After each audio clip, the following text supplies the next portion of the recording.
8월 27일 목요일 새벽 기도의 말씀 묵상 시간입니다. 오늘 우리에게 주시는 하나님 말씀은 데살로니가전서 5장 말씀입니다. 데살로니가전서 5장 이 말씀을 우리 한 목소리로 봉독하겠습니다. 형제들아, 때와 시기에 관하여는 너희에게 쓸 것이 없음은 주의 날이 밤에 도둑같이 이를 줄을 너희 자신이 자세히 알기 때문이라. 그들이 평안하다 안전하다 할 그때에 임신한 여자에게 해산의 고통이 이름과 같이 멸망이 갑자기 그들에게 이르리니 결코 피하지 못하리라. 형제들아, 너희는 어둠에 있지 아니하매 그날이 도둑같이 너희에게 임하지 못하리니 너희는 다 빛의 아들이요 낮의 아들이라. 우리가 밤에나 어둠에 속하지 아니하나니 그러므로 우리는 다른 이들과 같이 자지 말고 오직 깨어 정신을 차릴지라. 자는 자들은 밤에 자고 취하는 자들은 밤에 취하되 우리는 낮에 속하였으니 정신을 차리고 믿음과 사랑의 호심경을 붙이고 구원의 소망의 투구를 쓰자. 하나님이 우리를 세우심은 노하심에 이르게 하심이 아니요 오직 우리 주 예수 그리스도로 말미암아 구원을 받게 하심이라. 예수께서 우리를 위하여 죽으사 우리로 하여금 깨어있든지 자든지 자기와 함께 살게 하려 하셨느니라. 그러므로 피차 권면하고 서로 덕을 세우기를 너희가 하는 것 같이 하라. 형제들아, 우리가 너희에게 구하노니 너희 가운데서 수고하고 주 안에서 너희를 다스리며 권하는 자들을 너희가 알고 그들의 역사로 말미암아 사랑 안에서 가장 귀히 여기며 너희끼리 화목하라. 또 형제들아, 너희를 권하노니 게으른 자들을 권계하며 마음이 약한 자들을 격려하고 힘이 없는 자들을 붙들어주며 모든 사람에게 오래 참으라. 삼가 누가 누구에게든지 악으로 악을 갚지 말게 하고 서로 대하든지 모든 사람을 대하든지 항상 선을 따르라. 항상 기뻐하라. 쉬지 말고 기도하라. 범사에 감사하라. 이것이 그리스도 예수 안에서 너희를 향하신 하나님의 뜻이니라. 성령을 소멸하지 말며 예언을 멸시하지 말고 범사에 헤아려 좋은 것을 취하고 악은 어떤 모양이라도 버리라. 평강의 하나님이 친히 너희를 온전히 거룩하게 하시고 또 너희의 온 영과 혼과 몸이 우리 주 예수 그리스도께서 강림하실 때에 흠없게 보존되기를 원하노라. 너희를 부르시는 이는 미쁘시니 그가 또한 이루시리라. 형제들아, 우리를 위하여 기도하라. 거룩하게 입맞춤으로 모든 형제에게 문안하라. 내가 주를 힘입어 너희를 명하노니 모든 형제에게 이 편지를 읽어주라. 우리 주 예수 그리스도의 은혜가 너희에게 있을지어다. 아멘. 내가 하루하루 살아갈 때 나는 도대체 어떻게 살아가야 하는가? 이건 모든 그리스도인들의 삶의 질문입니다. 또는 믿음이 없는 사람이라고 할지라도 내가 지금 이렇게 살아가는 거 과연 맞나? 이런 생각이 들 수 있는 것은 또 너무나도 당연합니다.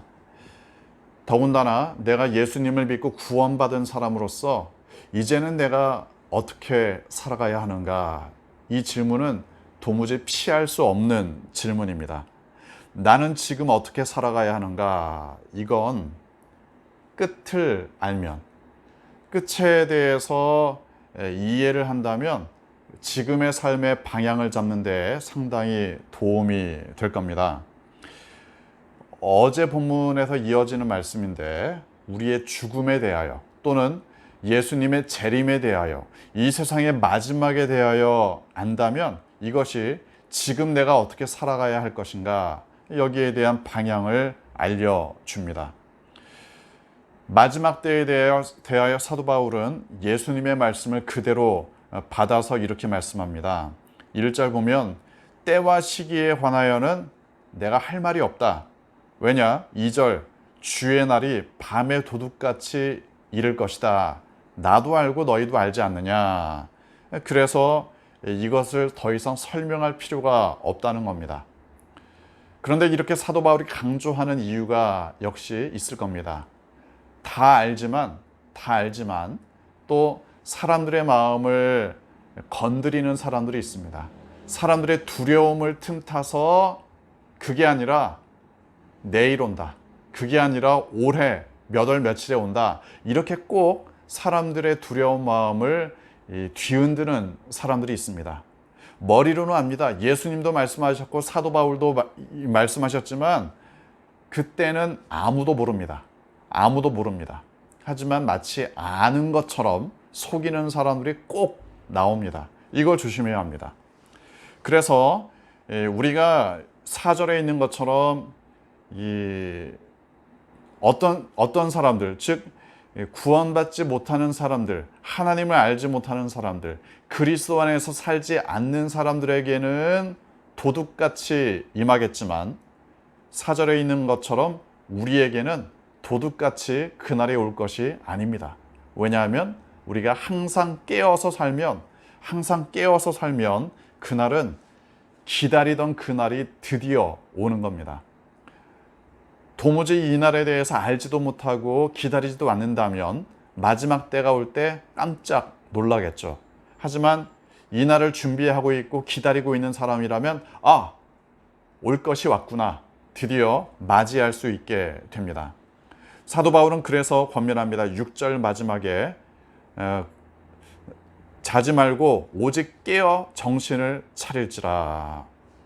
8절 우리는 낮에 속하였으니 정신을 차리고 믿음과 사랑의 호심경을 붙이고 구원의 소망에 투구를 쓰자.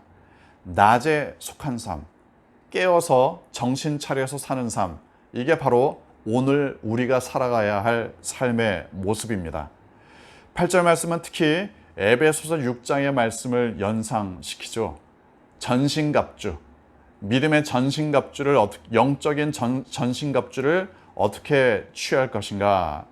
특별히 8절 말씀은 에베소서 6장을 연상시키지만 믿음과 사랑과 소망에 대해서 좀 더 강조합니다. 우리가 지금 살아가야 할 삶, 주님께서 다시 오시기 전까지 우리가 살아가야 할 삶은 믿음과 소망과 사랑의 삶이다. 이걸 강조합니다. 특별히 이제 몇 가지 더 권면을 하는데 12절 말씀을 보면 내가 너희에게 구한다. 너희 가운데서 수고하고 주 안에서 너희를 다스리고 권하는 자들을 너희가 좀 알아라. 알라는 말은 여기서는 이제 존경하라, 알아주라, 이런 이야기로 해석할 수 있습니다. 이게 어떻게 보면은 당연한 이야기일 수도 있지만 이 전반적인 문맥을 본다면 그렇게 하지 않고 있으니까 사도 바울이 권면하는 말씀일 수도 있습니다. 사도 바울의 편지의 기본적인 그 방법이 두 가지가 있는데, 말하자면 해당 교회에서 잘 하고 있지 않은 것에 대해서 잘 하도록 권면하는 이런 게 하나가 있고, 또 한 가지는 일반적인 권면도 있을 겁니다. 강조하는 거죠. 자, 그래서 이제 사도 바울이 데살로니가 교회가 잘 하지 못하고 있는 점들을 강조해서 가르치고 있습니다. 14절 보면은 데살로니가 교회가 해야 할 일들에 대해서 구체적으로 말합니다. 게으른 자들을 권계하고 마음이 약한 자들을 격려하고 힘없는 자들을 붙들어주고 모든 사람에게 오래 참으라. 한편으로는 잘 안 되고 있기 때문에, 한편으로는 잘 하고 있지만 강조하기 위해서 권면하는 이야기들입니다. 특별히 15절에 보면은 악으로 악을 갚지 말라.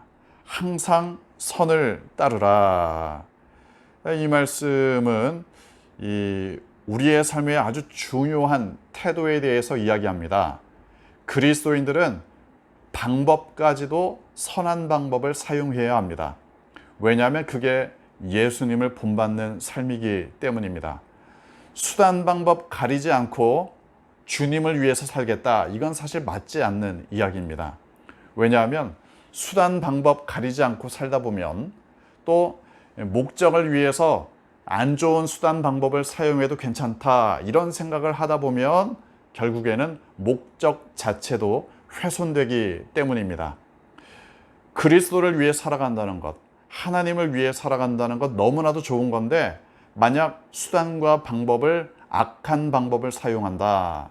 다른 사람들을 헐뜯고 또 다른 사람들을 저주하고 정죄하고 이런 방법을 사용한다면 이 구원에 이르는 그 길의 목적을 훼손시키게 돼 있습니다. 그리스도인들은 목적도 선해야 되지만 방법도 선해야 합니다. 그래야 구원, 하나님의 다스리심을 온전히 이룰 수 있기 때문에 그렇습니다. 16절 이후의 말씀은 너무나도 유명한 말씀이죠. 항상 기뻐하라, 쉬지 말고 기도하라, 범사에 감사하라. 이게 하나님의 뜻이다. 이거 역시 마찬가지입니다. 한편으로는 일반적인 믿음의 삶을 권면하고 강조하는 것으로 볼 수도 있고, 또 다른 측면으로는 잘 안 되고 있으니까, 데살로니가 교회가 이게 잘 안 되고 있으니까 사도 바울이 권면하는 이야기일 수도 있습니다. 중요한 건 깨어서 언제까지든지 우리가 주님께서 오실 그날까지 믿음과 소망과 사랑의 삶을 살아가야 합니다. 23절, 그럴 때 평강의 하나님께서 우리를 거룩하게 하십니다. 내가 거룩하게 하려고 하면 물론 그것도 좋은 의도지만 내가 거룩하게 살겠다. 이게 나의 노력만으로 이루어질 수 없습니다. 평강의 하나님께서 나를 거룩하게 해 주셔야 내가 거룩해질 수 있습니다. 24절, 너희를 부르시는 이는 미쁘시니 그가 또한 이루시리라. 우리의 영적인 성장, 물론 그걸 사모하고 그것을 위해서 노력해야 합니다. 하지만 하나님께서 이루신다는 사실을 항상 기억해야 합니다. 그래야 교만해지지 않고 겸손하게 또는 좌절하지 않고 하나님의 은혜를 의지하며 살아갈 수 있습니다. 그리고 사도 바울은 25절, 형제들아 우리를 위하여 기도하라. 데살로니가 교회에 권면하지만 데살로니가 교회에 또한 부탁도 합니다. 서로가 서로를 위하여 위하여 기도하는 관계, 이게 진정한 성도의 관계입니다. 제가 성도님들을 위해서 기도하기도 하지만 성도님들 역시 저를 위해서 기도하기도 하셔야 합니다. 서로의 연약함을 위해서 중보하기도 해야 되고 또한 서로를 축복하며 기도하기도 해야 합니다. 특별히 사도 바울이 데살로니가전서 마지막 부분에 이렇게 남깁니다. 27절 보면 내가 주를 힘입어 권면한다, 명한다. 모든 형제에게 이 편지를 읽어주라. 이거 아주 중요한 의미를 담고 있습니다. 성경의 성격에 대해서 우리에게 다시 한번 알려주십니다. 사도 바울이 쓴 편지입니다. 사람이 쓴 글이지만 하나님의 영감으로 이루어졌다는 것을 기억할 필요가 있습니다. 뿐만 아니라 사람이 쓴 글이지만 하나님께서 함께 하실 때 이건 하나님의 뜻을 사람들에게 알리는 통로가 될 수 있습니다. 데살로니가 교회를 향한 사도 바울의 마음은 바로 하나님의 마음이었습니다. 그 하나님의 마음을 하나님께서는 사도 바울의 편지를 통해 우리에게까지 전달하고 있습니다. 성경을 볼 때 사람의 마음도 느낄 필요가 있습니다. 이 성경을 쓴 그 저자의 마음을 우리가 느낄 필요가 있습니다. 그리고 더 나아가서 그 저자가 전달하고자 했던 하나님의 마음을 우리가 느낄 필요가 있습니다.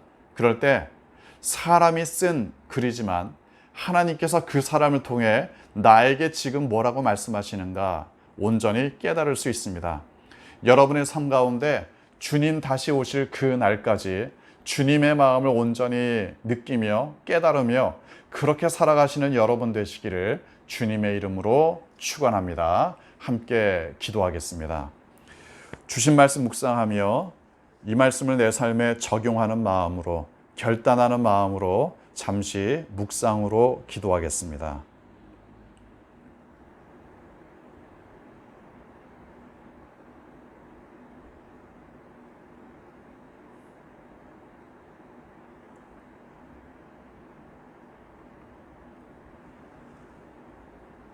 아버지 하나님, 오늘을 살아가는 우리의 삶 가운데 어떤 선택을 해야 될지, 어떤 결정을 해야 될지, 무엇을 해야 될지 방향을 잃을 때마다 다시금 주님께서 다시 오실 그 날을 바라보며 우리의 인생의 마지막 때를 생각하며 주님께서 원하시는 삶을 살게 하여 주옵소서.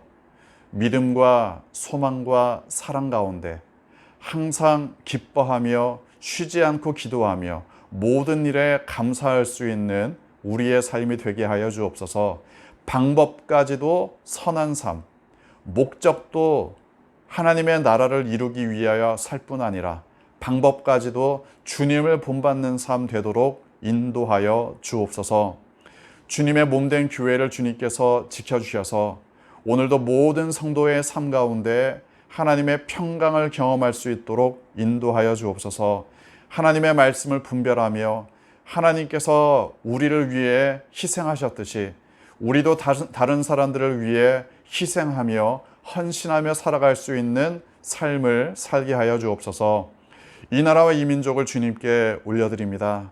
하나님, 코로나의 위협으로부터 이 땅을 지켜주시고 하나님께서 이 땅의 주인 되어 주시기를 원합니다. 이 병에 걸린 사람들을 빨리 치유하여 주시며 이를 위해 힘쓰는 의료진들과 공무원들에게 하나님의 격려하심으로 함께하여 주옵소서.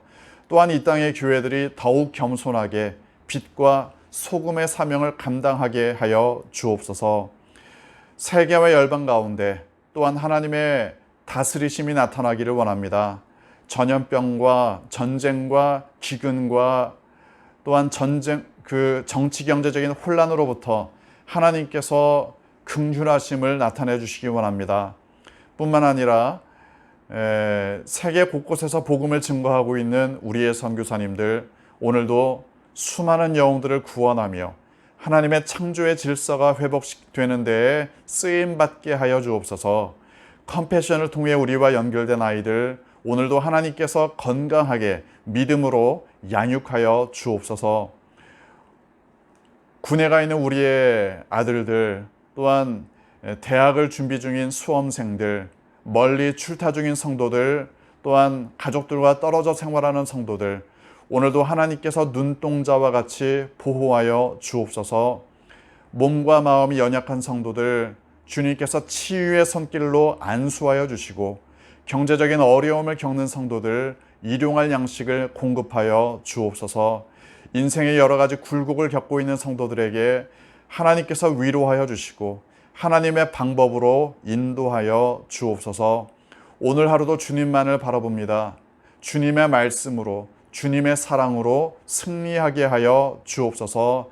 감사합니다. 사랑합니다. 예수님의 이름으로 기도합니다. 아멘. 오늘도 하나님의 돌보심과 평강이 여러분과 함께 하시기를 소망합니다.